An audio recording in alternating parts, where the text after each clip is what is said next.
Arranca el programa que te ayudará a descubrir tu potencial. Vivir en plenitud.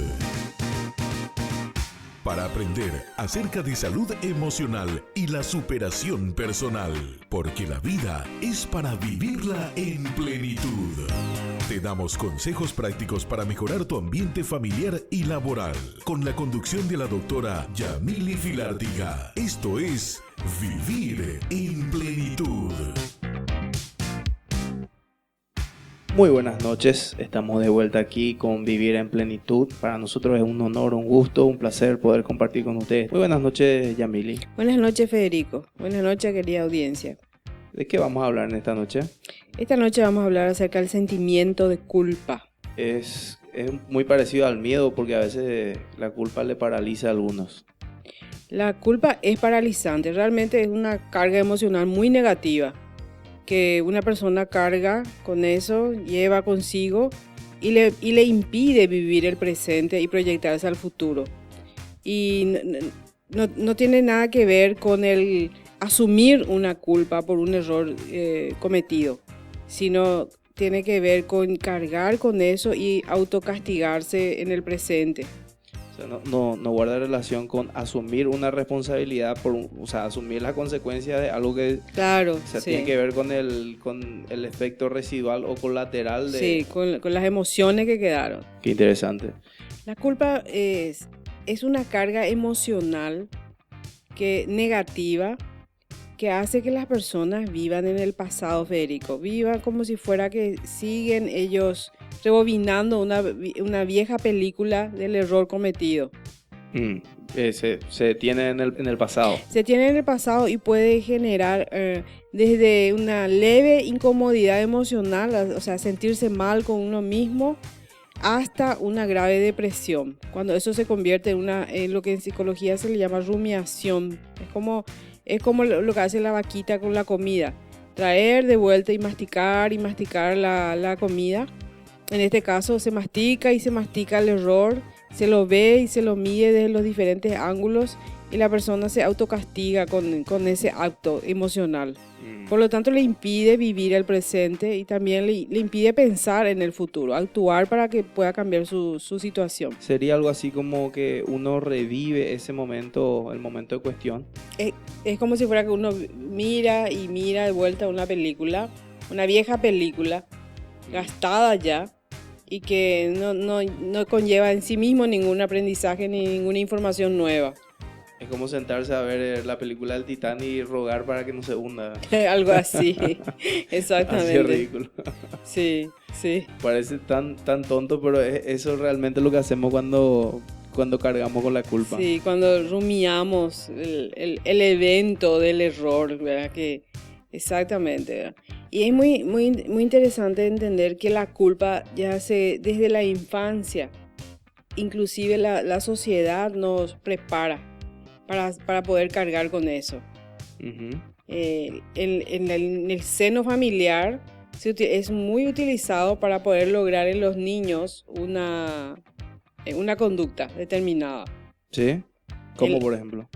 Por ejemplo, cuando papá o mamá quieren que un niño haga algo, entonces le dice cosas como: los niños buenos no se comportan así como tú te estás comportando. Uh-huh. Entonces ya, eso significa que una travesura o la travesura que está haciendo el chico ya implica que está mal y que tienen que cargar con el sentimiento de ser un chico malo.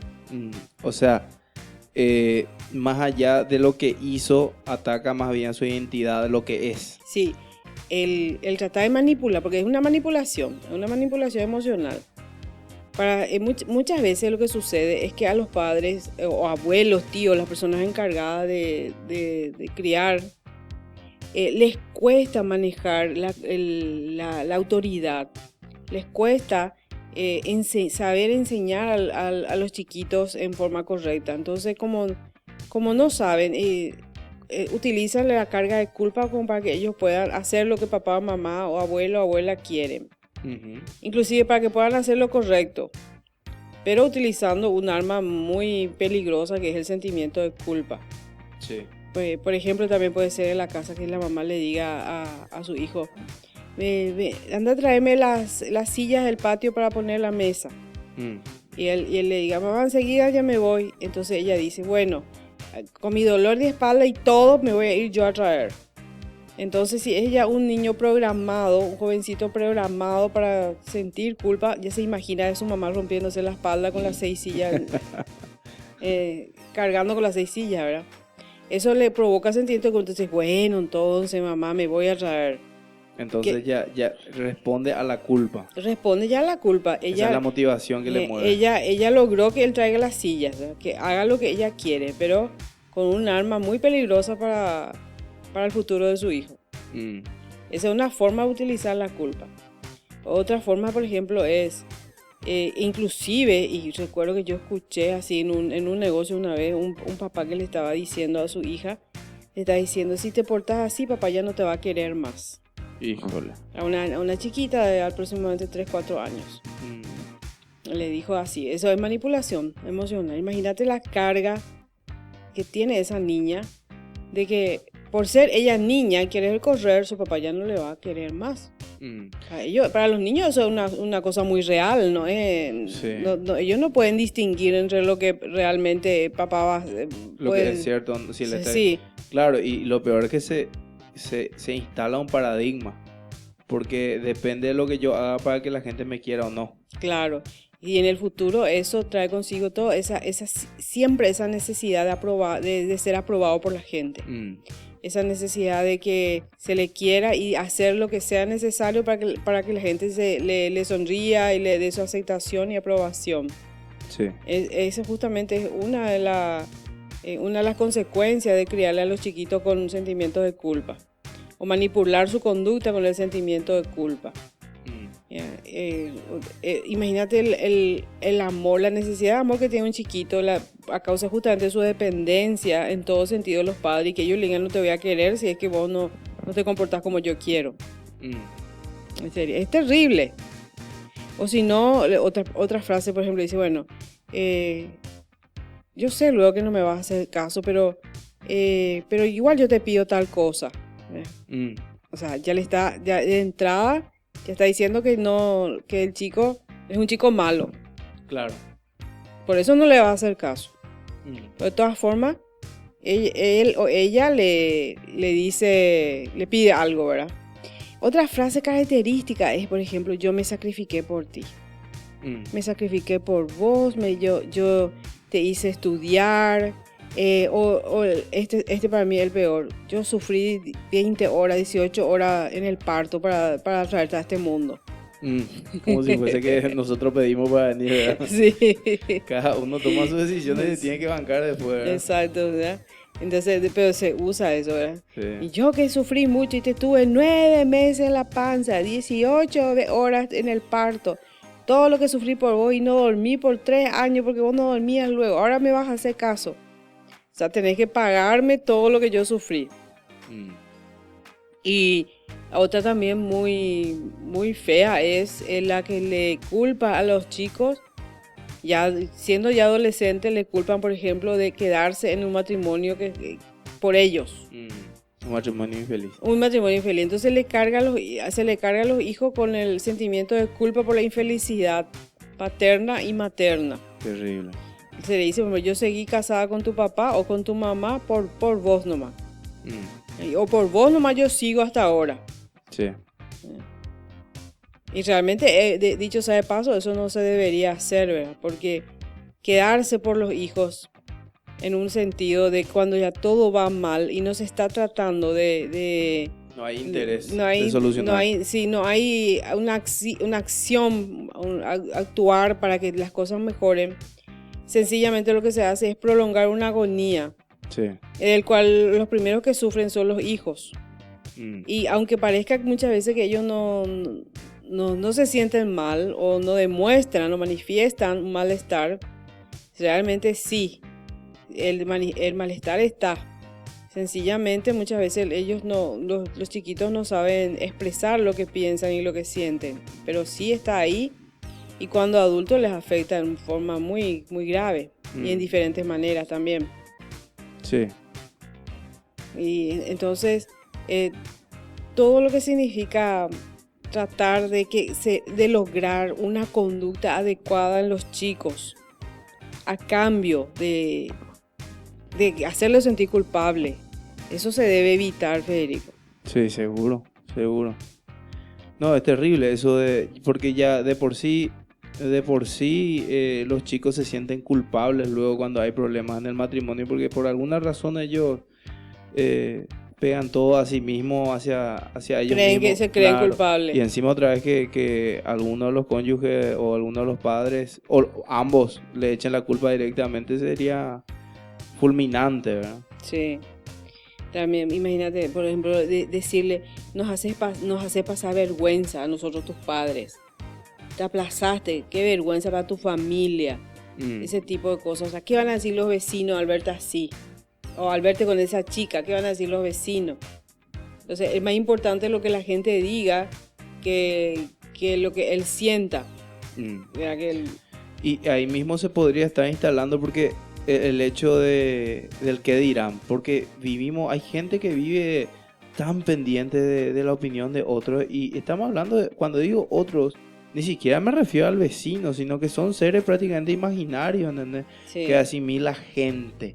¿Y quién es la gente? sí. La gente va a No hablar. tiene rostro. No tiene No tiene rostro. rostro, no tiene nombre. Pero siempre buscando la aprobación de alguien que no existe. Sí, se suele decir que sufrimos más por las cosas que pasan en nuestra imaginación que lo que pasa en la vida real. Sí, Muchas veces en nuestra imaginación somos más desaprobados que en la vida real. sí, así mismo. Otra manera de generar culpa en los hijos es por medio de la enfermedad de los padres. Sí. Ahí sí que los hijos tienen que tener hombros suficientemente anchos y fuertes para cargar con esa culpa. Por ejemplo, por tu culpa se me sube a mí la presión. Imagínate, en cualquier momento se va a morir por su culpa. Ese es el mensaje. Sí. O algunos directamente me estás matando, ¿no? Si no, como dice nuestro dulce y fuerte idioma guaraní, de coche yucata algún día. Sí. Me vas a provocar un ataque al corazón. Y eso decirle a un niño, a un adolescente, es terrible. Ese chico vive temiendo ser el culpable de la muerte de uno de sus padres. Y se utiliza mucho en nuestro medio eso. Se utiliza, inclusive muchas veces se convierte en un trastorno en el cual ya se manipula. Cuando el hijo no hace lo que la mamá o el papá quiere, entonces uno de los padres se enferma, literalmente se enferma. Por ejemplo, cuando el hijo ya no le visita más, está casado, no le visita más, o ya es independiente, vive a otro lado, y no le visita, entonces se enferma. Pero ¿Para qué le visita? ¿Es consciente de eso a nivel Es a nivel inconsciente, o a veces subconsciente, y a veces conscientemente provocado también. Sí, y conste que hablamos mucho acá de problemas de conducta, ¿verdad? Y lidiar a través de la manipulación. Y no es que no estamos diciendo acá que a los hijos no hay que corregirlos, ni mucho menos, sino que sencillamente la culpa no es... Tal vez es una herramienta efectiva a corto plazo, pero tiene efectos residuales. Para toda la vida. Son colaterales y residuales al mismo tiempo, Sí.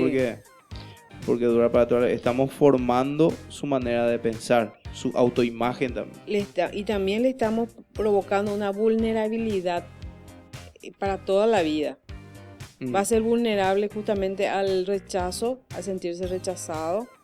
Va a ser vulnerable a la manipulación en cualquier área de su vida, ya sea en el trabajo, el jefe, los compañeros de trabajo, cualquiera la puede manipular.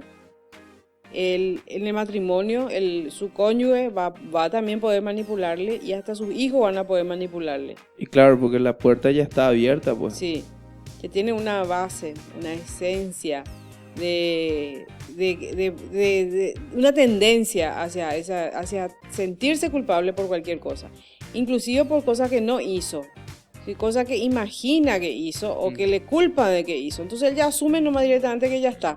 Total, siempre más o menos una mancha más al tigre. Sí, se volvió un puma ya de tantas manchas. De tantas manchas que tiene, una más ya no le hacen nada, ¿no? Y algunos hijos llegan a elegir una profesión porque sus padres quisieron que estudie eso. Sí, famoso. Para no sentirse culpable, para no decepcionarle a los padres. Sí. y no sentirse desaprobados por ellos. Entonces siguen una carrera, por ejemplo, no digo que todos los hijos, por ejemplo, de médicos no quieran ser médicos, ¿verdad? Puede ser que sí, o de abogado, hijo de abogado no quiere ser, pero solemos ver gente así, ¿verdad? De que de repente, no es que esa sea su vocación, a lo mejor quiso estudiar otra cosa, pero se iba a sentir tan culpable si no estudiaba lo que su papá esperaba de él, que sigue la misma carrera de su papá y vive frustrado. Soy una estrella de rock porque mi papá quiso, en realidad quería ser escribano. Sí, algo así. Y sí, claro, puede ser. Cada uno tenemos una vocación específica, talentos específicos que desarrollar. Sí. Con respecto a un caso de culpa que habla el finado doctor Wayne Dyer, Falleció hace poco, que falleció hace poco, muy renombrado psicólogo norteamericano. Cuenta que él tenía un amigo de 52 años el amigo, norteamericano, un famoso médico pediatra de origen judío, sí, casado con una cristiana, que nunca le contó a su mamá que él se había casado con una cristiana. Él era judío. Él era judío y nunca le había contado a su mamá, porque él decía, si mi mamá sabe, se va a morir. Le voy a matar a mi mamá si ella sabe que yo me casé con alguien que no es judía. Digamos que buena comunicación tampoco tenían, porque después de no sé cuántos años de casado... No, espera, ¿sabes qué hacía? Buenísima comunicación tenía. 6 días a la semana él vivía con su esposa, su familia, sus hijos. Y un día a la semana, él alquilaba un departamento y lo tenía totalmente amoblado. Y los domingos ella le llevaba a su mamá en su departamento, supuestamente donde él vivía solo. Y los domingos pasaba con su mamá. O sea, su mamá ni siquiera se enteró que estaba casado, ni siquiera que se casó con una cristiana. No sabía que creía que seguía teniendo un hijo soltero de 52 años. Híjole. Entonces llevaba una doble vida. 6 días a la semana vivía en una casa con su esposa, que dicho sea paso, no sé cómo le permitía así, ¿verdad? Y un día, el domingo, pasaba su vida de soltero con su mamá de 85 años. Eso es lo más porque bizarro que escuché. Porque él decía que le iba a matar a su mamá si su mamá sabía que se casó con alguien que no era judía. Es clásico también que las madres judías son muy sobreprotectoras y que siempre provocan a sus hijos sentimientos de culpa. Sí. En esta serie Nanny siempre hacían chistes acerca de ese tema, ¿verdad? Sí, la culpa lo era el arma más poderosa de su mamá. Sí. De su mamá judía, ¿verdad? Pero imagínate hasta qué nivel se puede llegar. Así hay ciertas culturas que provocan más sentimiento de culpa en sus hijos, especialmente las madres, más que los padres, ¿eh? Sí, por alguna razón. Sí, porque las madres son las que les cuesta más soltar a sus hijos. Y que el nido se quede vacío. Los hombres como que son más duros en ese sentido. Soltale, vieja, a tu hijo, ya es grande, dice el papá. Y dice, no, mi bebé dice, tiene 35 años, dice, recién, dice. Sí. Entonces, eso pues, alguna arma hay que utilizar para retenerle al mitaí de 35 años, sí. ¿Verdad? Entonces, no tenés pico dedo, mi hijo, para discar tu teléfono y llamarle a tu mamá, le dice la mamá, ¿verdad? Sí. Por ejemplo, ¿verdad? Ese es un sentimiento de culpa. Me siento tan solo, un día me voy a morir yo sola acá y vos no viniste a visitarme, ambay, dice. Entonces, son estrategias, ¿verdad? Estrategias emocionales. Y también hay que tener también en cuenta una cosa, que no solamente los padres utilizan este mecanismo emocional de control de la conducta, sí. También los hijos hacia los padres. Sí, es un clásico. Una rabieta en el supermercado de un chiquito de 2 años. Eso pues provoca mucho sentimiento de culpa. Soy mala madre. Mi hijo está haciendo escándalo en el medio del súper. Una manipulación de la pesada. Sí. Los hijos enseguida captan si sus padres son vulnerables a sentirse culpables y entonces utilizan eso como arma para conseguir lo que quieren. Sos mala madre si no me compras el juguete que yo te estoy pidiendo. Si no me compras el chocolate que yo quiero comer. La mamá de fulano, mengano... Son mejores madres que vos. Sí, porque ellos le compran toda la caja de chocolate y vos a mí un chocolate nomás me compras, si no me compras luego. Entonces, Cuando digo, es una calle de doble vía. No es que los adultos nomás hacen esto, ¿verdad? Los chiquitos también. Y siempre están escaneando a sus padres y a los adultos que les rodean a ver si son susceptibles al sentimiento de culpa. Y si cuando notan que sí, ya comienzan a utilizar esa herramienta. Sí. Y es un arma muy utilizada en el matrimonio también. Por eso digo que es más omnipresente, digo bien, de lo que me imaginé. Sí. Porque está la culpa que te lleva a una depresión crónica y está la culpa nuestra de todos los días, ¿verdad? Que Sí. con las cuales conseguimos y se consiguen cosas con nosotros también Sí. sin darnos cuenta. Así ¿verdad? mismo.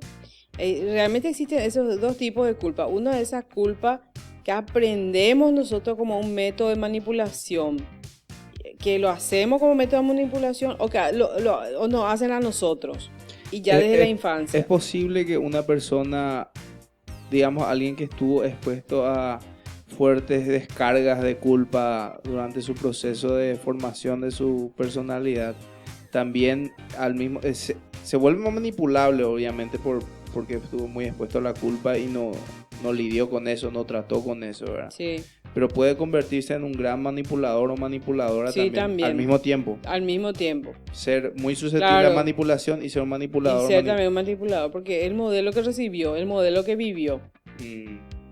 Entonces, vuelve a repetir el modelo. Siempre hay la tendencia a repetir el modelo.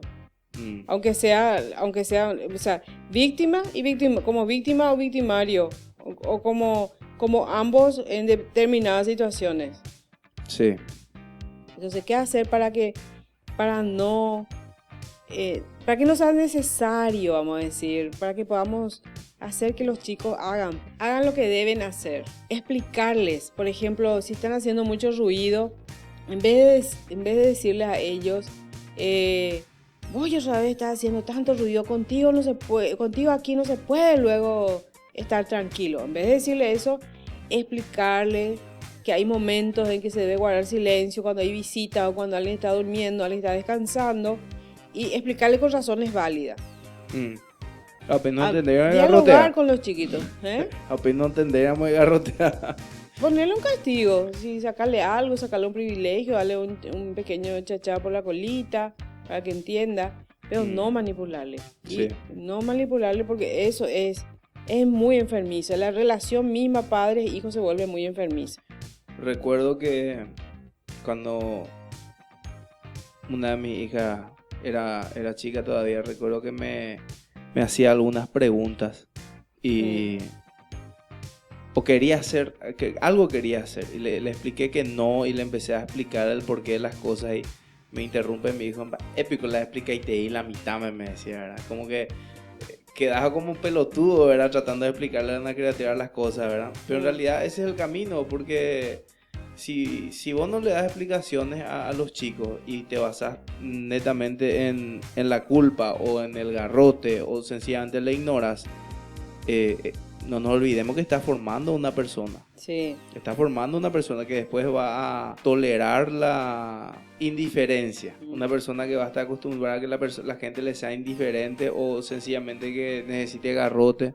Pero en realidad necesitamos más personas que piensen, que razonen. Sí. Por eso es importante dar razones a los chicos desde muy pequeños, pueden entender. Acorde a su nivel, ¿verdad?, de entendimiento. Pero explicarle las cosas directamente, ir con ellos en forma directa, sin dar la vuelta del chantaje emocional o la manipulación. Por ejemplo, cuando te piden, qué sé yo, algo que no es necesario, un juguete, por ejemplo. Muchos dicen, no puedo comprar. Y ahí se instala la idea de que somos pobres o somos miserables. En realidad puedo comprar, pero no quiero comprarte porque no necesitas. Sí. En este momento no necesitas. Sí. Porque si no, otra vez la criatura va a vivir con la idea que papá y mamá no tienen luego nada, ¿no? No tienen, son demasiado pobres. Sí, vamos a hacer colecta. Vamos a vender limonada para hacer una colecta para papá y mamá, ¿verdad? Algo así. Bueno, entonces un tipo de culpa es esa, la aprendida en la infancia y repetida después en la adultez, en los diferentes ámbitos de la vida. Y el otro tipo de culpa es la autoimpuesta, La culpa que viene a causa, como una reacción a errores que cometimos nosotros. O sea, todos cometemos errores. Todo ser humano comete errores. Ujú. No existe ser humano que pise este planeta o que haya pisado este planeta que pueda decir nunca, jamás cometí ningún error. Todo me fue bien siempre. Todo lo hice de una bien. ¿verdad? Nadie me ayudó. Y nadie me ayudó. Exactamente. Entonces, entender que es humano errar, entender que es humano meter la pata y que lo que uno tiene que hacer es, si uno se cae, se levanta, se sacude el polvo y sigue caminando. No puede uno quedarse sentado en el polvo donde cayó y quedarse ahí sintiendo lástima de sí mismo. Sí. Entonces esa carga autoimpuesta del error cometido se tiene que superar y está en uno el poder superar eso, el querer superar eso, mejor dicho. Nadie lo puede hacer por uno. No. Uno mismo tiene que tomar la decisión de levantarse y luchar. ¿verdad? Hay trayectos que son muy angostos que de a uno más se puede transitar. Sí. Nadie te puede acompañar a ese trayecto. Y este tipo de culpa es como una especie de autocastigo, es una especie de autoflagelación por los pecados o errores cometidos. Es lo mismo que lo que hacían, por ejemplo, las penitencias en la Edad Media, de que iban haciendo, autoflagelándose mientras hacían las procesiones, procesiones o peregrinaje a determinados santuarios. Había personas que se iban autoflagelándose. Y la persona que cometió un error y está constantemente rumiando la culpa por ese error, es como una persona así, que se sigue castigando por después de meses, días, semanas o años inclusive de que ya sucedió lo que sucedió y que ya no se puede más remediar y tampoco se intenta remediar, sino sencillamente se quedó en el suelo sentado llorando por lo que pasó. Sí, y la leche sigue en el suelo. Sí. Entonces, y no es lo mismo mirar al pasado para aprender. O tratar de enmendar los errores, no es lo mismo. Este sentimiento de culpa es una carga emocional, no es una acción. Sí. Hay un dicho ya bastante conocido que dice que por algo el retrovisor es más chico que el parabrisas. Porque lo que está por delante es mucho más importante que lo que está atrás, pero no tampoco por eso vas a dejar de mirar lo que está atrás. Solamente que es una cuestión de prioridades nomás y de planos, ¿verdad? Es muy interesante ese dicho, ¿eh? Es cierto. La vida va de corrido, la vida no se detiene. El planeta no deja de girar tampoco porque nosotros nos sintamos mal. Debemos seguir adelante, no hay otra forma. Sí. Y dejar de castigar a nosotros mismos por lo que cometimos. ¿verdad? Y también dejar de castigar a otros y de generar en las personas que amamos sentimientos de culpa por errores que ellos cometieron. Eso se da también en el matrimonio, por ejemplo, de repente una infidelidad de uno de los cónyuges. No se perdonó, no se resolvió o sencillamente se usa el evento como para manipular emocionalmente y conseguir ciertas cosas. Hace 10 años me fuiste infiel. 10 años no se acuerda más ni con quién fue, ¿verdad? Pero, o hace 20 años, o sea que hay gente que guarda eso. Ni siquiera es el rencor, sino como un arma, una herramienta para conseguir que la otra persona se sienta mal, se sienta culpable y haga cosas para él. Una carta comodín de repente que saca. Sí, de determinado momento. Y es como un cheque en blanco. Es un cheque en blanco, ¿verdad? Yo quiero conseguir algo que es difícil de conseguir, y entonces le hago sentir culpable, le recuerdo su error de hace 20 años antes y logro lo que yo quiero, ¿verdad? Sí. Y realmente es muy enfermizo. Sí. Ahora vamos a hablar, Federico, acerca de las retribuciones psicológicas de la culpabilidad. Ok. O sea, ¿qué significa que una persona, vamos a decir de una cierta manera, quiera sentirse culpable o siga sintiéndose culpable por algo que hizo, por un error cometido? En este caso no estamos hablando de la culpa impuesta y programada desde la infancia, sino aquel sentimiento de culpa por algún error cometido y de la cual la persona no se puede deshacer. En primer lugar, el pensar en el pasado, el sentirse mal por lo malo que se actuó impide vivir el presente. Entonces es como una forma de evasión, una forma de evadir la realidad. Es como si fuera que es un pasatiempo. Mientras yo me sienta culpable, mientras yo me sienta mal conmigo mismo por lo que hice, yo no voy a asumir mi presente y no voy a dedicarme a actividades provechosas y eficientes para cambiar mi vida. Ujú. Comenzando por ahí luego, ¿verdad? Entonces, así como muchos comportamientos que son autofrustrantes, es una técnica realmente, la culpa es una técnica de evasión que realmente sirve para impedir que una persona trabaje por sí mismo y para poder ser provechoso. Un embotado psicológico. Algo así, ¿verdad? Entonces, esa es la primera causa. Me estoy sintiendo culpable, entonces no puedo hacer nada ahora. Entonces se queda a rumiar el pasado. Rumiar, a pensar en el pasado y a seguir castigándose. Y también es una manera de que la persona se haga que sientan compasión de ella. Pobre Angaminana un poco, falló hace 10 años y ahora se sigue sintiendo mal. Sí. Entonces, es una forma de buscar autocompasión. Sí. Hay muchas personas también que inclusive somatizan eso a través de una enfermedad. Entonces el Aishinyaranga es con más público. Más razón, Claro, porque con más evidencia. Sí. Hasanga ni con terapia. Sí. También es una forma de evitar los riesgos y es a causa del miedo que se tiene de volver a cometer los mismos errores, ¿verdad? Entonces, una vez se arriesgó y falló. Entonces, ¿cómo voy a volver a arriesgar? Tengo miedo de volver a cometer lo mismo.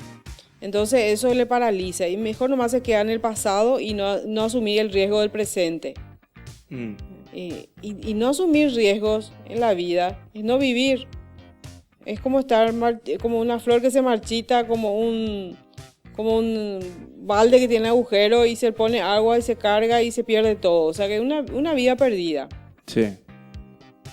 Y la otra razón por la cual las personas muchas veces optan por seguir sintiéndose culpable es que en su mente, algo en su corazón, en su mente les dice que ellos se tienen que castigar y seguir castigándose hasta quedar exonerado de su mal comportamiento. Es como una penitencia. Eso también nos viene como una herencia religiosa, de que hay que hacer penitencia para pagar por las culpas. Entonces sentirse mal es ese castigo autoimpuesto. Entonces, está purgando su culpa. Está purgando, exactamente, como un purgatorio en vida. Sí, purgando su culpa y significa que es una buena persona. Si siente culpa, entonces es una buena persona. Se relaciona generalmente el sentimiento de culpa con el ser buena gente.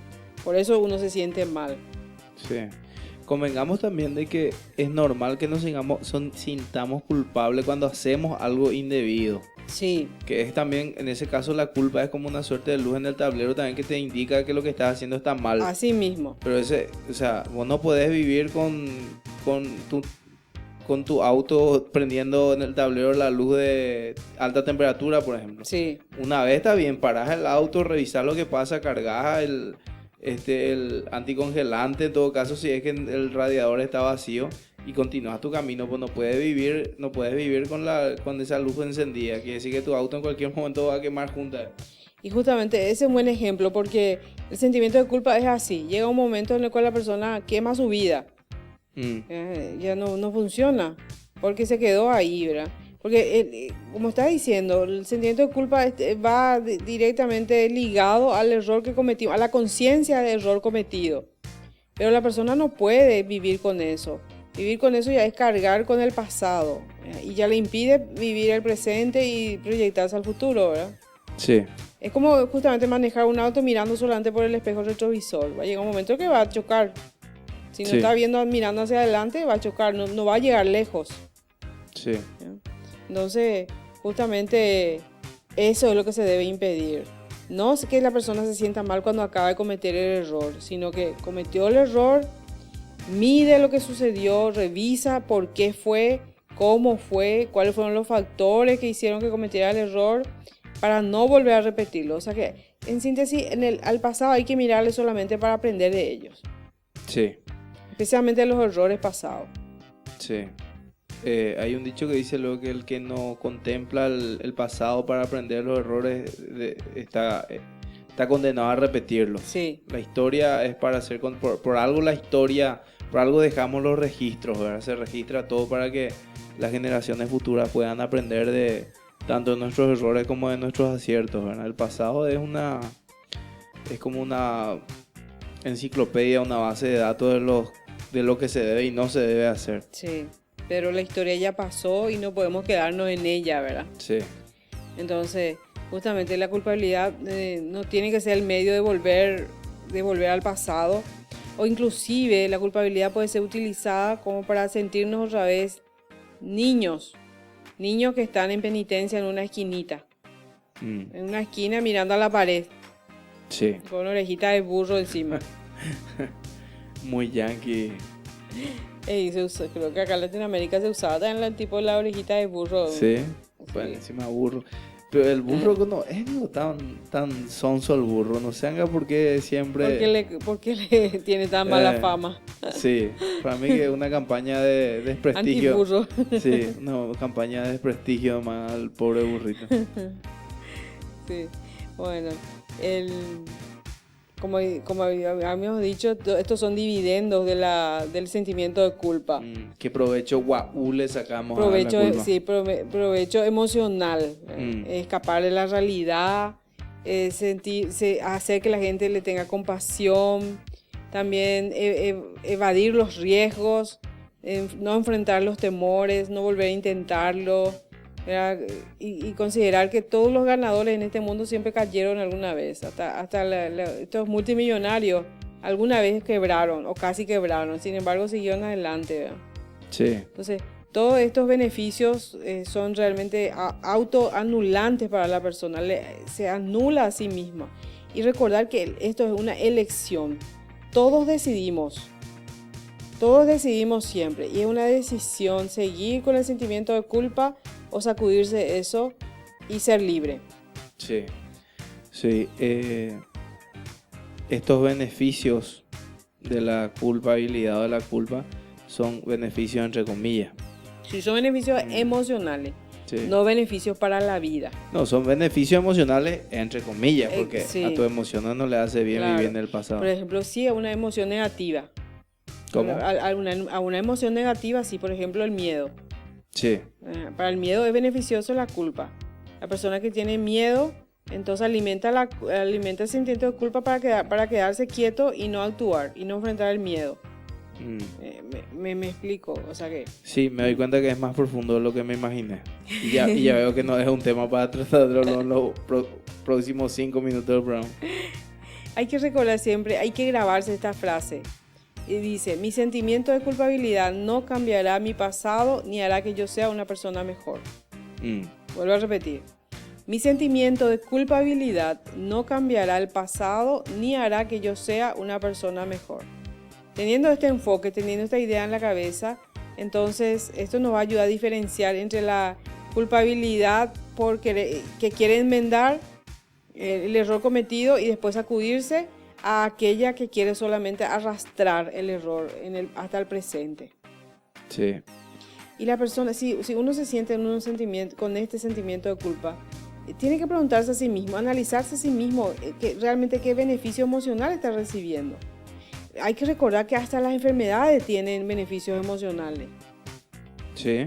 Sí, es tema para otro programa, Hay personas a que les es beneficioso quedarse enfermos. O sea, un beneficio emocional no significa que sea bueno para la persona. Ahí está, esa es la aclaración. ¿Sí? Entonces, preguntar, si estamos cargados de culpa y no podemos deshacernos, tenemos que preguntarnos nosotros mismos qué es lo que estamos evitando en el presente por culpa del pasado. Como excusa para qué es lo que estamos utilizando el sentimiento de culpa. Ese rumiar, qué es lo que nos impide hacer de bueno para nuestra vida. Y ahí tenemos que decidir, optar entre cambiar los pensamientos que nos llevan a la culpa o quedarnos en él, ¿verdad? Sí, muy interesante el tema de esta noche. Realmente me confronta en muchas en muchas áreas, ¿verdad? Porque está tan intrincado, está tan metida en nuestra cultura, en la sociedad, la culpa ya, que uno utiliza la culpa por lo que veo sin darse cuenta siquiera ya. Sí. Por eso que de repente este tipo de información es como para sacudirse y despertarse y ver lo que estamos haciendo y lo que estamos permitiendo que nos hagan. Sí. Porque es un camino de doble vía este tema de la culpa. Así mismo, Federico. Bueno, lastimosamente el tiempo se nos fue. Pero como notamos, hay mucha tinta en el tintero. Así que vamos a seguir hablando de otros temas. Por ejemplo, ya veo que más adelante vamos a hablar de los beneficios emocionales, ¿verdad? Que me abrió la curiosidad para investigar sobre ese tema. Les agradecemos muchísimo por este tiempo en el cual nos han permitido entrar a sus casas y compartir con ustedes. Soy Federico Fuick y una vez más muchísimas gracias por este tiempo. Gracias, Yamili, por esta información, este tema tan interesante esta noche. Llegamos al final de Vivir en Plenitud. Hemos tocado temas relacionados al cuidado de la salud emocional y la superación personal. Hemos escuchado tus consultas y esperamos que nuestros consejos puedan hacer la diferencia en tu día a día. Con la conducción de la doctora Yamili Filártiga, esto fue Vivir en Plenitud.